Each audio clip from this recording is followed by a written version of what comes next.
जी hello दोस्तों, मैं हूं कमर सीमा। उम्मीद है आप लोग ठीक होंगे। देखिए, बात सीधी सी है कि नरेंद्र मोदी साहब हर रोज पाकिस्तान को अब बुरा भला गालियां धमकियां दे रहे हैं डेली बेसिस के ऊपर। There is not a day where he misses this. अगर पाकिस्तान ने जुर्रत की तो दोबारा तुम्हारे घर में घुस जाएंगे। मतलब एक दिन, 2 दिन, 3 दिन, 4 दिन, पॉलिटिक्स है। हम इस चीज को समझते हैं, लेकिन ये कह देना कि अब तुम्हारे घर में घुस के तुम्हारे घर डिमोलिश कर देंगे, पाकिस्तान प्रॉक्सी वार बंद करे। हालांकि पाकिस्तान तो कह रहा है कि प्रॉक्सी वार तो बलोचिस्तान में भारत लड़ रहा है। ये पाकिस्तान कह रहा है। अब हमारे घरों में घुसने की वो बातें कर रहे हैं। दो चीजें हैं। एक तो ये होती है कि बार बार एक चीज कहने से उसका मीनिंग जाया हो जाता है। बार बार एक चीज कहने से उसका मतलब जाया हो जाता है। और समटाइम्स ये होता है कि आप जब इतनी दफा चीज कही तो लोगों ने उसको मतलब इग्नोर कर दिया, यार ये तो रोजाना ही ये बात करते हैं। ऑन द कॉन्ट्रेरी अगर आप ये भी देखें ऑन द कॉन्ट्रेरी अगर आप ये भी देखें कि मोदी साहब जो हैं, क्या ये कर सकते हैं? अगर कर नहीं सकते, अगर तो वो घुसना, इसको ये कहते हैं कि ठीक है हमने आपके कुछ शहरों में हमला कर दिया, ये घुसना है।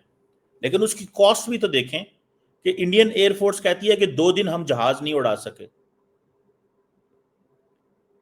एक तो ये कॉस्ट है। दूसरी ये है, कॉस्ट ये है कि क्या इंडिया ये न्यू नॉर्मल बनाना चाहता है? मोदी साहब ये कहते हैं ना, मैं न्यू नॉर्मल देना चाहता हूं। ये एक न्यू नॉर्मल है। क्या भारत के लोग ये वाकई चाहते हैं? क्या भारत के लोग ये वाकई चाहते हैं ऐसे हो? सवाल तो बनता है कि नहीं बनता? क्या भारत के लोग ये वाकई चाहते हैं ऐसे हो? मैं तो ये पूछना चाहता हूं। अगर ये वाकई चाहते हैं ऐसे हो तो जाहिर बात है फिर पाकिस्तान भी अपना हक रखता है, जो कर सकता है वो करेगा। लेकिन इंडियन लोगों को इस सवाल का जवाब देना चाहिए। इंडियन लोगों को इस सवाल का जवाब देना चाहिए कि वो ये क्यों पसंद करते हैं। Why do they like this? Every day दिल, एवरी डे एक ही कहानी कि हमने पाकिस्तान को खत्म कर देना है, पाकिस्तान के अंदर घुस जाना है। एक ही रोज एक ही कहानी है, रोज एक ही कहानी। मैं तो इस चीज को, I really want to understand this. मैं इसको समझना चाहता हूं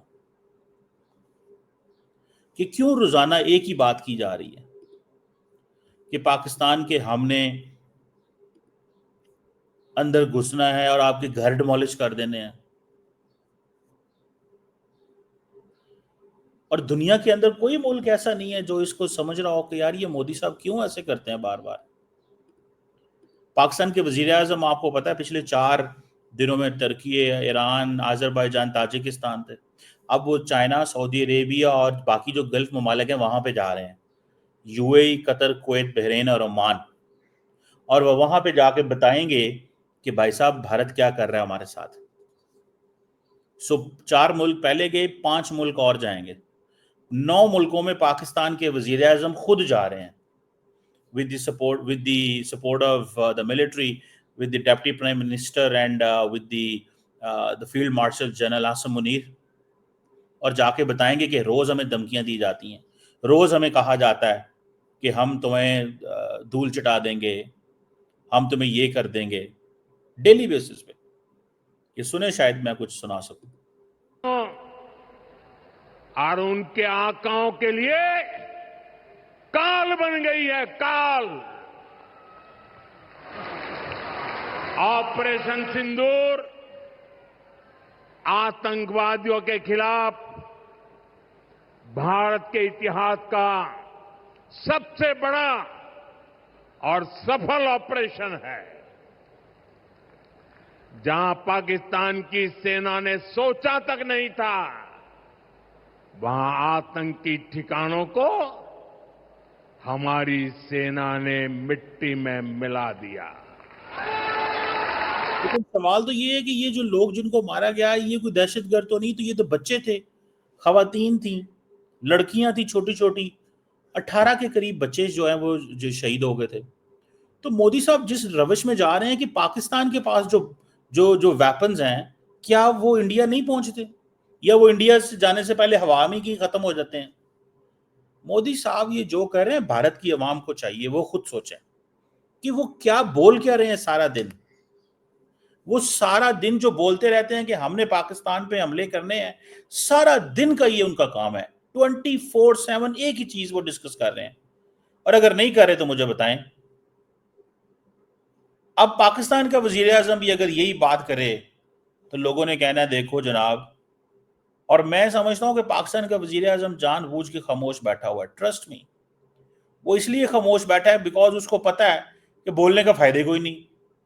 खामोश बैठे रहो, बोलने का फायदा ही कोई नहीं, खामोश बैठे रहो, ये उनका मकसद है। और वो मेरा ख्याल है कि दे अंडरस्टैंड दिस, इस मीनिंग को वो समझ गए हैं। ठीक है ना जनाब, कि भाई जरूरत ही कोई नहीं है बात करने की, चुप करके बैठे रहो। देखो ये जो कर रहे हैं इनको बता दो कि हाँ जी हम ये कर रहे हैं, हम ये कर सकते हैं, आपने हमें देख लिया।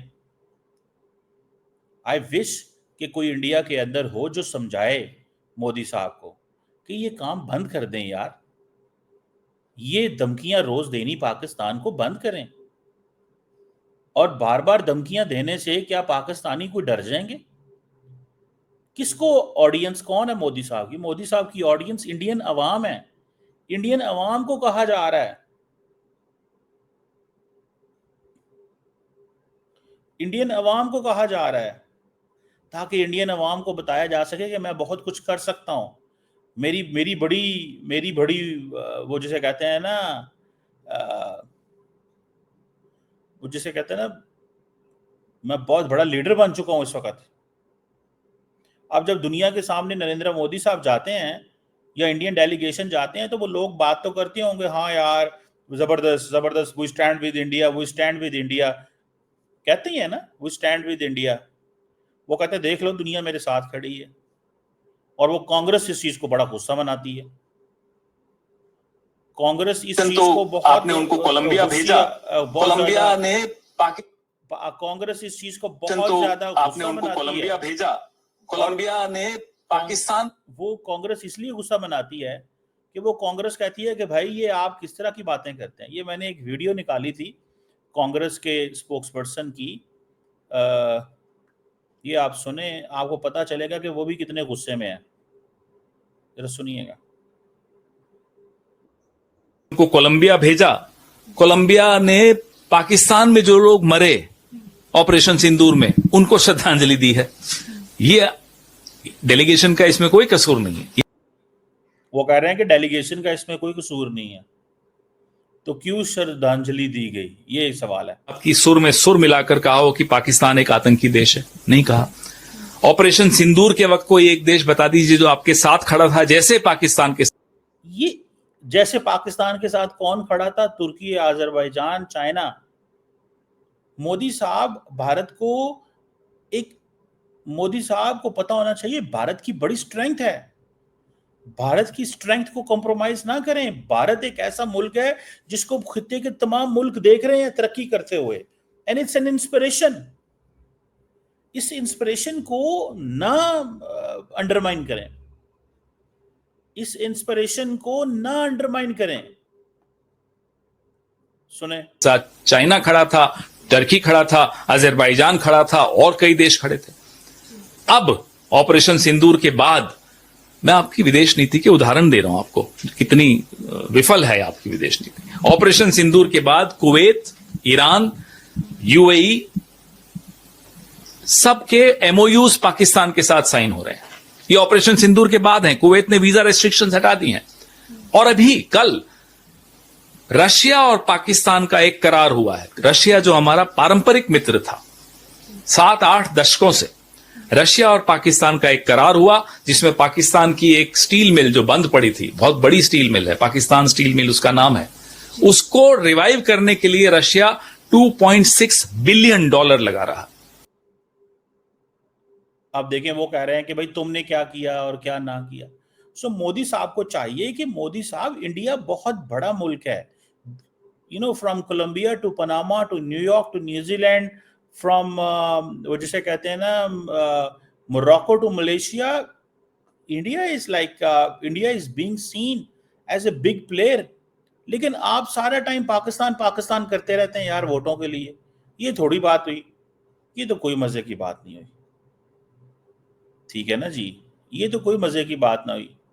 ये तो बस वो फिर उन्होंने कहा रूटीन में जो कहना था वो कह दिया, वो चल गया, मतलब and all that. I don't think so this is what it is there. शायद कि वो समझते होंगे कि यार हम जो मर्जी जैसे मर्जी कर लेंगे, बट आई डू अंडरस्टैंड कि इंडियन लोग समझ रहे हैं और इंडियन लोग इस चीज़ को देख रहे हैं, and we leave it to the Indian people. हम इसको इंडियन लोगों पे छोड़ देते हैं कि वो इसको कैसे देखते हैं। यार रोज धमकियां, इसका मतलब क्या है? इसका मतलब ये है या तो बहुत मोदी साहब अंडर प्रेशर हैं, जो नैरेटिव वॉर जीतना चाहते हैं, और या फिर उनको ये पता है कि गेम मेरे हाथ से निकल जाएगी अगर ये मैं ना बोलता रहा, मैं खामोश रहा था, इसलिए रोज जल्द से जुलूस, election. That is important point. देखते हैं क्या होता है, पाकिस्तान क्या जवाब देते हैं।